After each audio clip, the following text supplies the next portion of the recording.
जय श्री राम।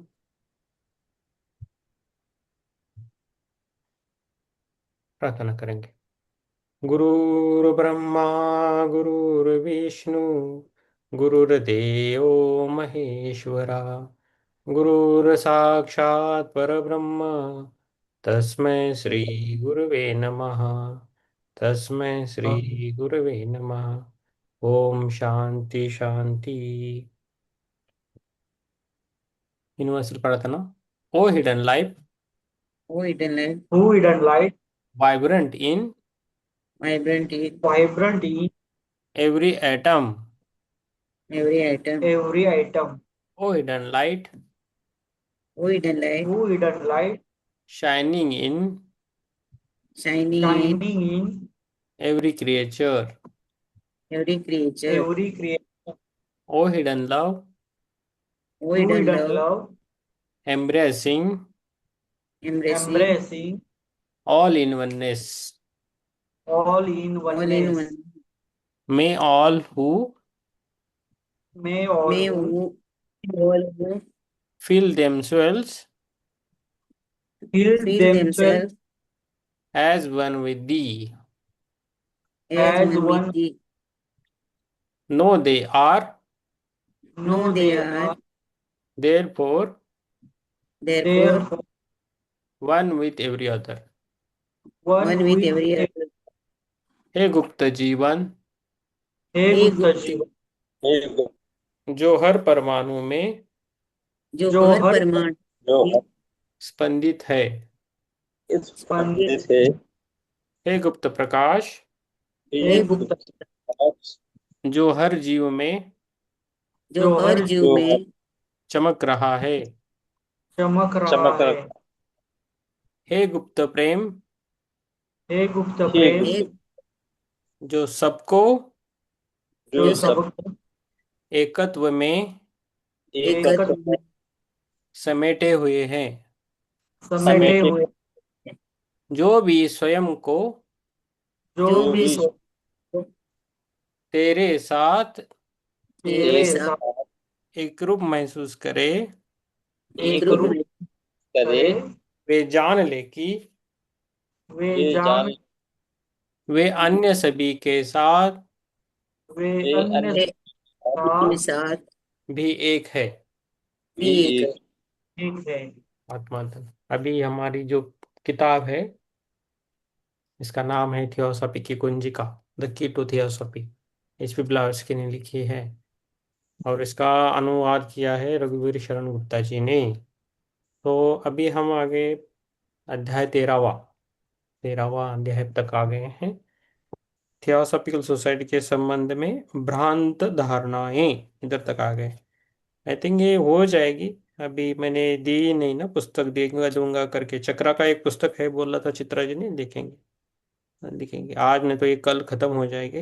ओके, तो छोटे छोटे आते तो खत्म करेंगे और उसके बाद हम चक्रास की बुक करेंगे। हाँ, Supriya ma'am. Page number page number है 162, 162। ओके, थियोसॉफिकल सोसाइटी के संबंध में भ्रांत धारणाएं, गैर भ्रांत धारणाएं, थियोसॉफी और संयम, इसके बारे में देखेंगे। जिज्ञासु पूछता है, मैंने लोगों को कहते सुना है कि आपके नियमों के अनुसार सभी सदस्यों को शाकाहारी और संयमी होना चाहिए। इस विषय में सत्य क्या है, बताइए। तो उनका उत्तर है थियोसॉफिस्ट का, सत्य तो यह है कि हमारे नियमों में ऐसा कुछ भी नहीं है। थियोसॉफिकल सोसाइटी तो ये भी आशा नहीं करती, मांग करने की बात तो दूर रही, कि उसके सदस्य किसी भी प्रकार से संयमी हो। सिवाय इसके आप यदि यदि इससे संयम कहे तो कि वे दूसरों का भला करने का प्रयत्न करें और स्वयं अपने जीवन में निस्वार्थी हो। कि दूसरों को भला करने का प्रयत्न करें और स्वयं अपने जीवन में निस्वार्थ। तो थियोसॉफी के बहुत से लगनशील विद्यार्थी और हमारी सोसाइटी के सक्रिय कार्यकर्ता हमारे बताए सत्यों के सैद्धांतिक अध्ययन से कुछ अधिक करने के इच्छुक हो जाते हैं। वे सत्य को स्वयं अपने व्यक्तिगत अनुभव से जानना चाहते हैं। गुप्त विद्या का अध्ययन विज्ञान और शक्ति प्राप्त करने के लिए करते हैं। विवेकहीन और अव्यवस्थित ढंग की अपेक्षा प्रभावशाली और उचित ढंग से दूसरों की सहायता करने के लिए वे इन्हें आवश्यक समझते हैं। इसलिए वे कभी ना कभी आंतरिक संगठन इनर सेक्शन के सदस्य हो जाते हैं। तो इतिहास में अंतर्गत एक संगठन है, तो उसमें हमें जाना है तो 3 साल पूरा करना पड़ता है। और हम जो बुक पढ़ रहे हैं वो चार एक किताबें है वो पढ़नी चाहिए। अभी उसमें से ये एक बुक है, और पहला भी हमने किया, 2 बुक्स की है और एक दो दो बुक करनी है। तो हम उनका जो मेडिटेशन रहता है उसमें हम जा सकते हैं, उनका भी मेडिटेशन रहता है। तो सुबह दोपहर शाम को भी करते हैं और महीने में एक बार मिलते भी है। तो उसका मेडिटेशन तो हमारा स्वाध्याय के साथ ये किताब हो रही है उसके साथ। ठीक है, तो इसलिए हम बोलते हैं कि आप अप्लाई करें। अभी सुप्रिया जी मैम भी मेरे साथ है तो उनका भी ये बुक हो जाएगा। नहीं हुआ है तो हमने जो लास्ट पहला और एक 2 दिन का ही, 2 दिन में खत्म हुआ था बुक, वो भी आप वीडियो देख के कर सकते हैं। तो संदीप जी ने थियोसॉफी का फॉर्म भरा है कि नहीं पता नहीं मुझे। माधुरी नहीं। जी, तो जिसको फॉर्म चाहिए वो ले ले, और उसमें भी अंदर जा सकते हैं। राम प्रसाद जी ने दिया था, भरा है लेकिन वो भेजा नहीं है, ऐसा कुछ हुआ है। और माधुरी जी ने भरा नहीं है। ये सुप्रिया जी ने ऑलरेडी मेंबर है, उनकी सिग्नेचर लेनी है। मैंने आपको सिग्नेचर करके भेज दीजिए सुप्रिया जी, आपको मैंने मैसेज किया है ऑलरेडी। ठीक है। किया है, मैसेज नहीं हम्म। आया सर। ठीक है, मैं देखता हूँ फिर। मैंने बता रहा हूँ। ठीक है। अभी जिज्ञासु पूछता है, क्या आंतरिक संगठन में भी संयमी होना अनिवार्य नहीं है?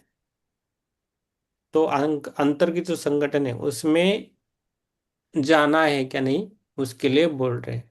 ठीक है, तो उसके बारे में हम देखेंगे कि जिज्ञासु, क्या आंतरिक संगठन में भी संयम होना अनिवार्य नहीं है? थियोसॉफिस्ट उसका उत्तर देते हैं, नहीं। पहले बात तो यह है कि स्थूल शरीर और आंतरिक या वास्तविक मनुष्य के बीच संबंध का सही ज्ञान सदस्य को हो जाता है। मानव स्वरूप के इन दो पक्षों के बीच संबंध और पारस्परिक प्रतिक्रिया उनको समझाकर दिखा दी जाती है। इससे वे बाह्य आवरण अर्थात शरीर की अपेक्षा आंतरिक मनुष्य के परम महत्व को अच्छी तरह समझने लगते हैं। उन्हें बताया जाता है कि विवेकहीन संयम मात्र मूर्खता है। भारतीय फकीर और जंगल में साधना करने वाले अपने शरीरों को अत्यंत क्रूर और भयानक ढंग से काटते, जलाते और दुर्बल बनाते हैं।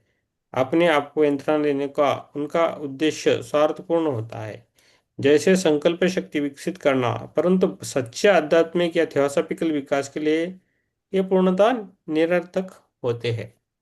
तो हमें ऐसा कुछ नहीं करना है, शरीर को बाधा देना, त्रास देना और ऐसा कुछ नहीं करना है, काटना वगैरह। तो रावण ने जैसे सर काट दिए थे उसके 10 भगवान शिव जी को प्राप्त करने के लिए, वैसे हमें कुछ नहीं करना है। वैसा हम नहीं करेंगे, हम जानते हैं राम प्रसाद जी, ऐसा तो कुछ नहीं करेंगे, है ना। ठीक है, तो जिज्ञासु पूछते हैं, तो आप केवल नैतिक संयम को आवश्यक समझते हैं? वह तो एक साधन है। साध्य तो है पूर्ण आंतरिक संयम और शरीर तथा वास्तविक इच्छाओं पर पूर्ण नियंत्रण। तो थियोसॉफिस्ट उसका उत्तर देते हैं, ठीक है ऐसा ही है, परंतु इन साधनों का उपयोग बुद्धिमत्तापूर्वक होना चाहिए, मूर्खतापूर्ण नहीं। एक व्यायाम प्रतियोगी की तरह जो एक बड़ी प्रतियोगिता की तैयारी करता है, न कि उस कंजूस की तरह जो स्वर्ण के लिए अपनी लालसा पूरी करने के लिए अपने आप को भूखा मार डाले और बीमार पड़ जाए। जिज्ञासु बोलता है, अब मैं आपका विचार समझ रहा हूँ, पर आप इनका व्यावहारिक उपयोग किस प्रकार करते हैं, जैसे शाकाहारिता? थियोसॉफिस्ट बोलते हैं, एक महान जर्मन वैज्ञानिक ने स्पष्ट कर दिया है कि प्रत्येक प्रकार के पशु तंतु को आप चाहे जैसे पका ले, फिर भी संबंधित पशु की कुछ विशेषताएं उसे उसमें शेष रह जाती है, और इन्हें पहचाना जा सकता है। इसके आंतरिक स्वाद से ही व्यक्ति जान लेता है कि वो किसका मांस खा रहा है। हम तो ये भी सिद्ध करते हैं कि मांस का भोजन के रूप में आत्मसात कर लेने पर उस पशु के जिससे वो प्राप्त हुआ है कुछ गुण शारीरिक रूप से उस मनुष्य में आ जाते हैं। इसके आंतरिक गुण विद्या अपने साधकों का ये शिक्षा देती है और प्रत्यक्षता सिद्ध करती है कि मनुष्य पर यह गंधा और पशुवधता का प्रभाव बड़े जानवरों के मांस से सबसे अधिक होता है, पक्षियों से उससे कम और मछली और सरीसृप से और भी कम। यदि वह केवल साग भाजी खाता है तो वो सबसे कम होता है। साग भाजी का साग कुछ मछली का प्रकार आएगा, मुझे पता नहीं। तो ये है, तो ये दो पीएमसी में भी और पीएसएम में भी बोला है कि शाकाहारी बनो। तो ये जो विचार है वो उन्होंने जो ब्रह्मर्षि पतंजलि ने बोले उससे मैच खाता है, बराबर मैच होते हैं। इसलिए उन्होंने बोला था ब्रह्मर्षि पतंजलि ने कि थियोसॉफी की बुक्स पढ़े ज्यादा। ठीक है, तो हम वो कर रहे हैं अभी।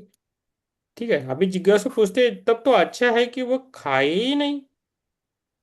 तो थियोसॉफिस्ट उसका उत्तर देते यदि हम खाए बिना रह सकते हैं तभी तो, परंतु जो स्थिति है उससे जीवित रहने के लिए हमें खाना ही होगा।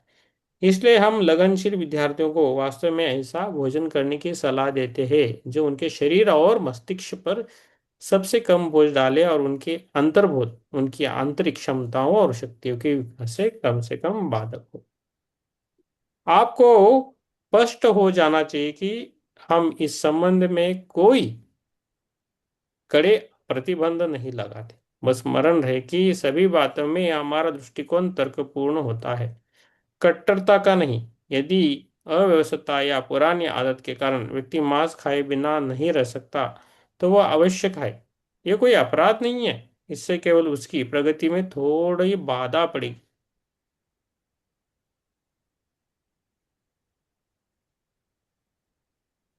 और वैसे भी शारीरिक क्रियाओं और कर्मों का बहुत कम महत्व है। कहीं कहीं अधिक महत्व तो इसका है कि मनुष्य क्या सोचता है और अनुभव करता है। अपने मन में किन इच्छाओं का प्रोत्साहित कर उन्हें पनपने और बढ़ने देता है। ओके।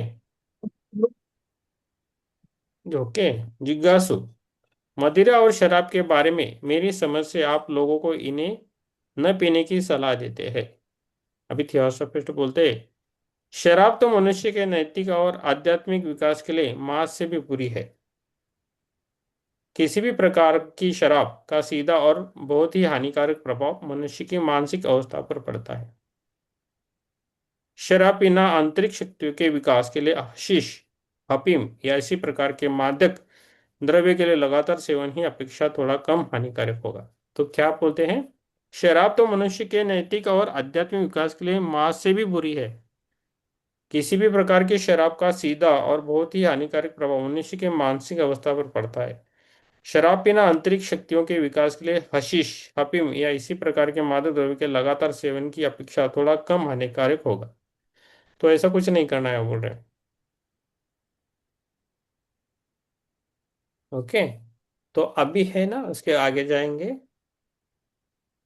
तो थियोसॉफी की और शिक्षा। जिज्ञासु, आज की दैनिक स्थिति को सुधारने के लिए शिक्षा के विस्तार और ज्ञान के प्रसार द्वारा प्रयत्न किए जा रहे हैं। थियोसॉफी और शिक्षा के बारे में पूछ रहे हैं। जिज्ञासु, आज की दैनिक स्थिति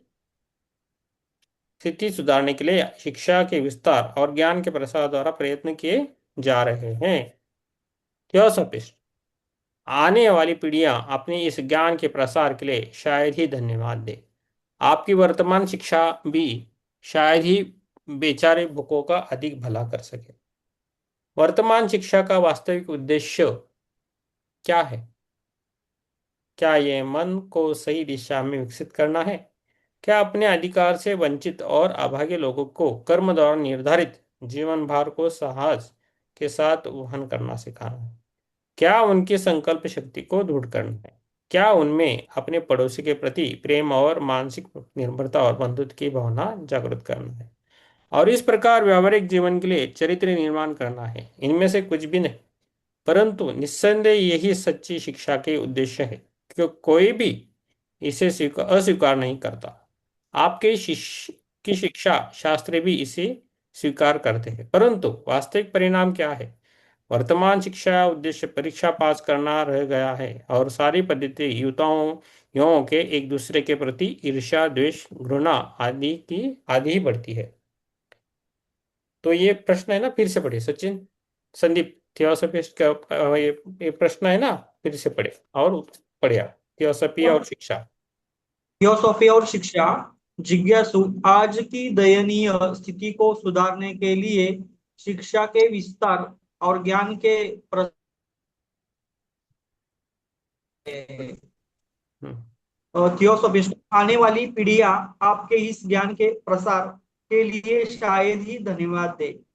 आपकी वर्तमान शिक्षा भी शायद ही बेचारी भूखों का अधिकार कर सके। वर्तमान शिक्षा का वास्तविक उद्देश्य क्या है? क्या यह मन को सही दिशा में विकसित करना है?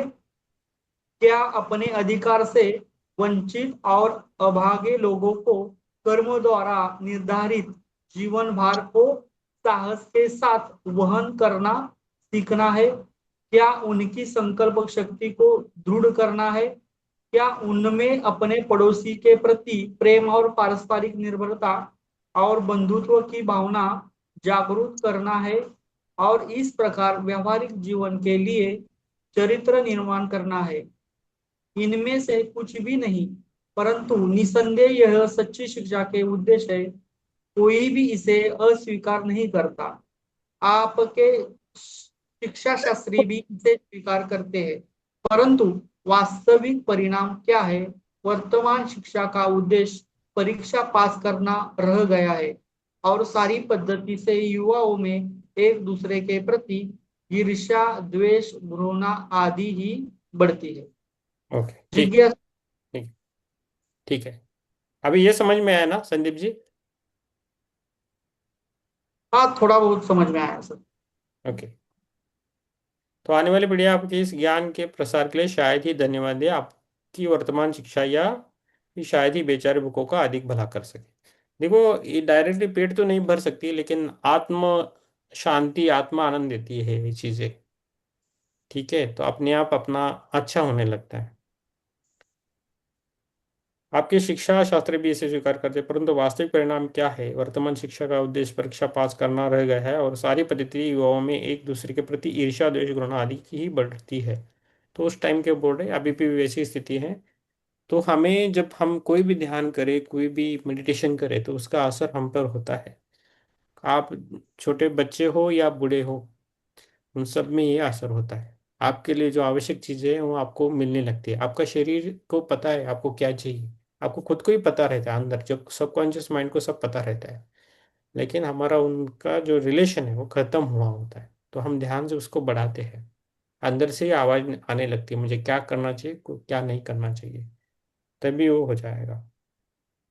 जिज्ञासु पूछते हैं, आपके अनुसार शिक्षा पद्धति का स्वरूप क्या हो? तो अभी ये प्रश्न है शिक्षा के बारे में। थियोसॉफिस्ट वास्तव में एक उचित और युक्तियुक्त शिक्षा पद्धति से एक सशक्त और उदार मन विकसित होना चाहिए। वास्तविक में एक उचित और युक्तियुक्त शिक्षा पद्धति से एक सशक्त और उदार मन विकसित होना चाहिए। ऐसा मन जिसे तर्क संगत और सही विचार करना सिखाया जाए। अंधविश्वास नहीं, बालकों का आत्मनिर्भरता का, सभी मनुष्यों के प्रति प्रेम भाव का, पारस्परिक उदारता का, और सबसे अधिक स्वयं सोचने और तर्क करने का पाठ पढ़ाया जाना चाहिए। तो क्या है? वास्तव में एक उचित और युक्तियुक्त शिक्षा पद्धति एक सशक्त और उदार मन विकसित होना चाहिए। ऐसा मन जिसे तर्क संगत और सही विचार करना सिखाया जाए। अंधविश्वास नहीं, बालकों को आत्मनिर्भरता का, सभी मनुष्यों के प्रति प्रेम भाव का, पारस्परिक उदारता का, और सबसे अधिक स्वयं सोचने और तर्क करने का पाठ पढ़ाया जाना चाहिए। स्मृति का यंत्रवत कार्य कम करके आंतरिक शक्तियों और छिपी क्षमताओं को विकसित करने के लिए हमें अधिक समय देना चाहिए। अभी जो बोला ना वही बोल रहे।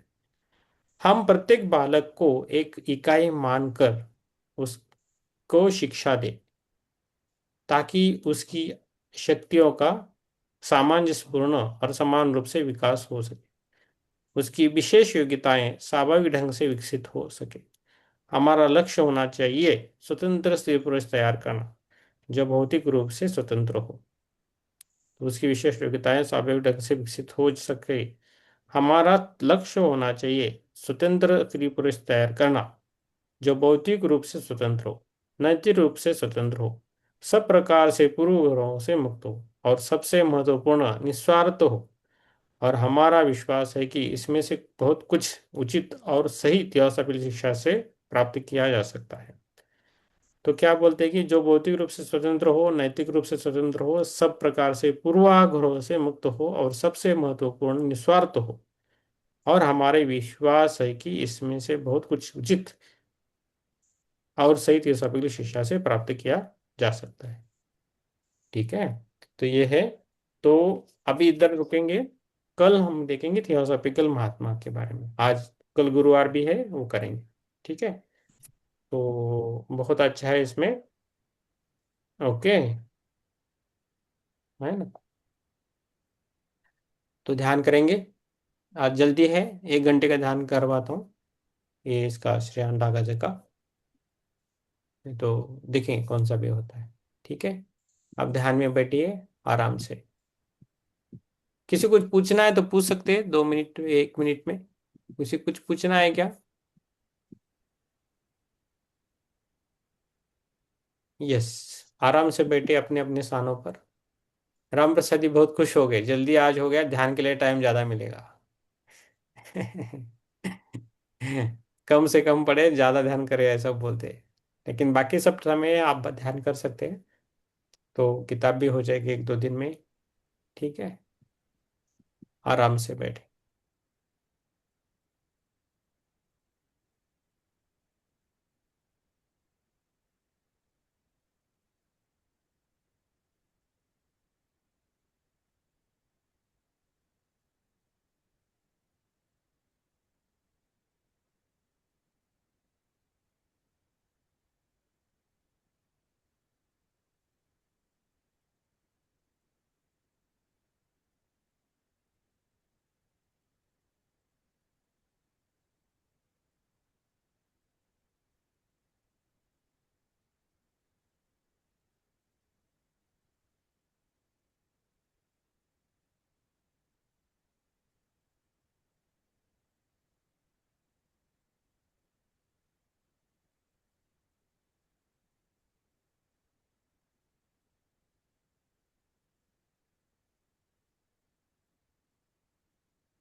मेरी आवाज ही नहीं है। मैंने अभी चालू किया। Okay okay okay okay.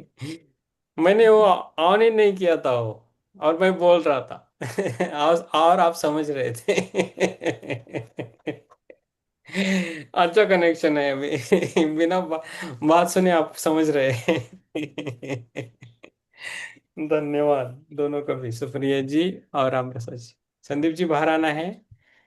मैं जब बोल रहा था म्यूट था, तो समझ में नहीं आया। यस, राम प्रसाद जी, सुप्रिया जी, माधुरी जी, बोलिए। अच्छा यस, था। अच्छा से था। एग्जाम। हाँ, बहुत दिन बाद इतना अच्छा ध्यान रहा सर। अच्छा लगा ना, वेरी गुड। बहुत दिन बाद हुआ है इतना अच्छा। हाँ, तो आपको 1 घंटा चाहिए ध्यान अच्छा लगने के आपको लिए। आपको बहुत बहुत धन्यवाद सर, यूनिवर्स का बहुत बहुत धन्यवाद। Yes yes. हम हमारा तो हमने भिन्न, हम लोग वैसे ही थोड़ी कुछ बोलते हैं सर। हम तो विनय विनय करते हैं, अनुनय विनय। ओके, आधा घंटा मतलब आधा स्वाध्याय और आधा हाँ मेडिटेशन, मतलब उतने उतना सेम, मतलब बराबर चाहे। 1 घंटे का तो आधा आधा घंटा, और 1.5 घंटे का तो पौन पौन घंटा, और 2 घंटे का तो एक एक घंटा, और आधे घंटे का तो 15-15 मिनट, कुछ भी हो, आधा आधा आधा केवल, हम्म जितनी देर आपको वो हो। बकाया मर्जी है आपकी, अब तो पहले ही बोलता, अब तो कुछ बोलने ही वाली बात नहीं है ना। हम्म अच्छा रहा आज का दिन, महसूस हो रहा, जबरदस्त ऊर्जा आई है सर, वेरी गुड। बहुत जबरदस्त ऊर्जा आई। Okay, very good, thank you, thank you. Sandeep ji बोलिए।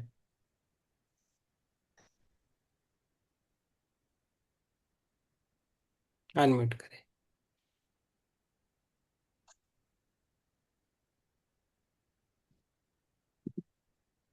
और ध्यान अच्छा रहा। Very good. यस। कल है ना, थर्सडे है। आपको शुरुआत में या लास्ट को थोड़ा टाइम देंगे, 2 मिनट 5 मिनट का। तो वीकली कौन कौन प्रेजेंट था, कौन नहीं था, आपको बोलना है। कौन आया था, कौन नहीं था, वो बोल के रखना है। हर गुरुवार को आप कीजिए। आपको 1 2 5 मिनट देंगे, 2 मिनट या 5 मिनट, और बोलना है आपको। तो ऊर्जा की तरफ से हमें काम करना है। ठीक है। तो मैंने ज़्यादा आपके बारे में सोचा नहीं, जो मेरे मन में आया मैं डायरेक्टली बोला, आपने भी वो डायरेक्टली माना और आप कर रहे हो, वो अच्छी बात है ना। ऐसा ही होता है। तो हम खाली में कैटलिस्ट है, बीच वाले। जो होता है अपने आप होता है, यह चीज़ है। तो करना है हमें। और अब देखेंगे, अभी ये बुक होने के बाद भी स्टॉप करते हैं तो हम। जो बीच में आता है उनका कैसा अटेंडेंस लेने का? लेने का जो अटेंडेंस, अटेंडेंस लेके रखने का। लेके रखने का, वो आ गए थे बोलना है, वो काउंट करना है चलेगा अभी। वैसे। हाँ, कुछ लोग क्या है। वैसे हाँ, कुछ लोग 2 मिनट 3 5 मिनट के लिए भी अकाउंट करना है उनको। हाँ, जो भी आपको दिखता है उसका नाम लिखना है। और कुछ लोग खाली ध्यान के लिए आते हैं, उनका भी नाम लिखना है। आए तो वो 10 बजे तक आते हैं, उसके बाद नहीं आते वो। ऐसा है। तो हम देख रहे हैं, अभी ये पुस्तक कल या परसों हो जाएगी। उसके बाद हम करेंगे थोड़ा 2 दिन पृथ्वी का करेंगे। जो राजा फेस्टिवल है उसके लिए हम थोड़ा करेंगे। ओके, फेस्टिवल के लिए तैयारी। और बाद में नई पुस्तक लेंगे, थोड़ी ये अच्छी चक्रा पे लेंगे। नहीं कि इंट्यूशन आया कि चक्रा पर कौन सी भी पुस्तक लेनी है। तो अभी इसमें है कि थियोसॉफी में है कि देखता हूँ मैं। और उसमें नहीं है तो एक मंगाएंगे, जिसको चाहे वो मंगा सकते हैं। नहीं तो चक्रा पे करना है अभी, अगली बुक छोटी या बड़ी कुछ भी हो। इंट्यूशन से आई है कि थ्रू इंट्यूशन आई है, चक्रा पे करना है ऐसा बुक एक। तो उसका लाभ सबको हो जाएगा, सातों चक्रों। यस, शुक्रिया जी मैम, बोलिए मैम। आप थोड़ा बीच में गई थी। यस। हाँ, बीच बंद हो गया। नेट ही गया। हाँ, ओके ओके ओके। अभी आया, अभी आया। अभी ध्यान, जिसने हमको ध्यान दिया श्रेष्ठ अंगे सर ने, उनको भी धन्यवाद। हम्म। और गुरुओं को धन्यवाद। और जो मास्टर ने अटेंड किया वो सब मास्टर्स को धन्यवाद। शुभ रात्रि। Yes, thank you, thank you, thank you. हम जब भी ध्यान के लिए आए तभी एक पॉजिटिव अप्रोच से आना है। मेरा मोबाइल ऑफ नहीं होगा, मेरा इंटरनेट ऑफ नहीं होगा, ऐसा बोल के आना है। तो ये बारिश है ना, बारिश गिर रहा है। नहीं, मैं बोल रहा हूँ ऐसा हमें बोलना है। हाँ, बाकी सब चीजें अपने नहीं आप। मैं फुल रखती हूँ ध्यान। मेरा चार्जिंग 100% रखती हूँ ध्यान के दिन। वेरी गुड मैम, कुछ वेरी कम गुड। नहीं रखती हूँ पहले। हाँ, मैं भी करता रहा ना, बाद में होता मुझे। है। मेरा भी 1 2 बार ऐसा ऑनलाइन चल रहा था, तो उसमें मीटिंग में गया था कनेक्शन। हाँ, तो मैंने वो ये किया, तो अभी मुझे ये मिला, मैं ये सब अभी बैटरी पर है। मीन्स इलेक्ट्रिसिटी गई तो भी हाँ, मेरा चलता है, अभी बंद नहीं होता है कभी। तो मैंने वो लगा है, कनेक्शन लेके रखा है घर में। मुझे सस्ते में मिला वो एक मैंने। मेरा चक्कर करके बंद हो गया तो फिर चालू किया मैंने। अभी इंटरनेट भी नहीं जाता है और लैपटॉप भी नहीं बंद होता है। इंटरनेट बाहर से कुछ बारिश से कुछ वायर वगैरह कट गया तो अलग बात है, फिर भी मैंने मोबाइल पे रखा है। हम तो लोग कभी ये को नहीं यहाँ जाता है। थोड़ा प्रॉब्लम होता है, क्यों? वो क्या करते हैं, थोड़ा बारिश आया, हवा आई ना, ये इलेक्ट्रिसिटी वाले वो बंद करते हैं इधर थोड़ा, लाइट का प्रॉब्लम। वो बहुत डरते हैं, झाड़ गिरेगा तो बाद में उनको इधर उधर दौड़ के वो सब ठीक करना पड़ेगा रात को। ठीक है, ठीक है। होगा, होगा मैम। थोड़ा हम करेंगे। कल कल का सेशन अच्छा है, मिस मत कीजिए, किसी को और किसी को बुलाना नहीं, तो बहुत अच्छा। कल का महात्माओं पे है सेशन, तो मैं लूंगा वो महात्मा पे सेशन। अच्छा रहेगा, उनकी किताबें अच्छा भी। है कल का दिन। हम्म। कल कल उसका 12वां भी है, अच्छा है सेशन कल रात का, अच्छा है। कल कमला एकादशी है, पंचक समाप्त है, साने गुरुजी स्मृति दिन। वही उसका भी, ननन का भी 12 दिन है कल का। हम्म। उसका ठीक। अच्छा है। हाँ, हाँ, उसके आप आत्मा को शांति मिलेगी, हाँ। आप है तो मिलनी चाहिए। आप उनके साथ है तो मिलनी चाहिए। आप लेकिन सेशन मिस मत कीजिए कल, दिन भर नहीं कुछ। नहीं, रात को ना, वो उसका सुबह है ना।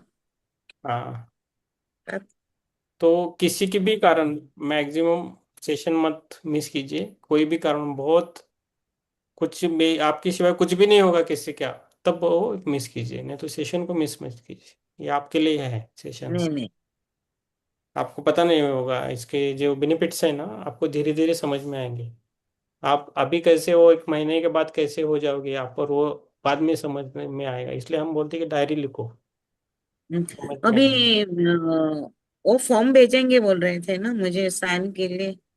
हाँ हाँ, मैं भेजता हूँ। मैंने आपको नहीं भेजा ना, एक मिनट। नहीं भेजा, मैंने चेक किया, कल चेक किया, आज चेक किया। मैं भेजा, हम आपको भेज रहा हूँ, अभी भेज रहा हूँ, देख लीजिए। ओके। संदीप जी, आपको भी हाँ, करना है आपका ये ओपन। हाँ, और मेरे से कनेक्ट हो जाए तो मैं। हाँ, अभी जल्दी नहीं, थोड़े थोड़े दिन के बाद करिए, मुझे थोड़ा याद दिलाई, सैटरडे संडे में आपको थोड़ा भेजता हूँ फॉर्म वगैरह। अभी रिन्यूएशन चल रहा है, सुप्रिया जी का ये सेकंड ईयर है। ओके, मैंने भेजा है, सुप्रिया जी आपको भेजा है। उसको टिक करना है, मैगजीन कौन अच्छा, सा चाहिए, यस यस, और साइन करके मुझे भेजना। हाँ। ठीक है। क्या टिक करना है स्कोर? इस उसमें एक मैगजीन आएगा, हिंदी या इंग्लिश, आपको कौन सा चाहिए उस पर टिक करना है, हिंदी चाहिए इंग्लिश आपके घर में। और जब जब आएगा पता नहीं कब आएगा, लेकिन अभी टिक करना है, और उसके आगे साइन करना है और डेट लिखना है। ओके, और वो मुझे भेजना है, व्हाट्सएप पे से भेजा तो भी चलेगा। ठीक है, समझ में आया ना आपको? आपका नंबर है एक 161 है, 25th आपका नंबर है, आपने आपको मैंने भेजा है। सिस्टर सुप्रिया पुंडलिक नाइक मडगांवकर 114174। ठीक है, अब मैं आपको भेजा है अभी। ठीक है, देख लीजिए आराम से, समझ में आए? सर आप, और आपने एक बात कही, वो डायरी लिखना है, मतलब जो अपने ध्यान में जो विचार आते हैं वही लिखना है ना? आपको जो भी लगता है वो लिख लीजिए, आपको विचार जो भी आपको लगता है सब कुछ उसमें लिख लीजिए, प्रॉब्लम नहीं, लिखना चालू करना है। मैं करता हूँ, मैं एक्सेल शीट में भरता हूँ आजकल। एक्सेल है मेरा, 2018 से मेंटेन किया है मैंने, उसमें भरता हूँ। और ध्यान के अनुभव के लिए मैंने डायरी रखी है, वो भी मुझे एक्चुअली ये करना है, क्या, सॉफ्ट कॉपी बनाना पड़ेगा। ठीक है। ठीक है फिर, आराम से रहिए।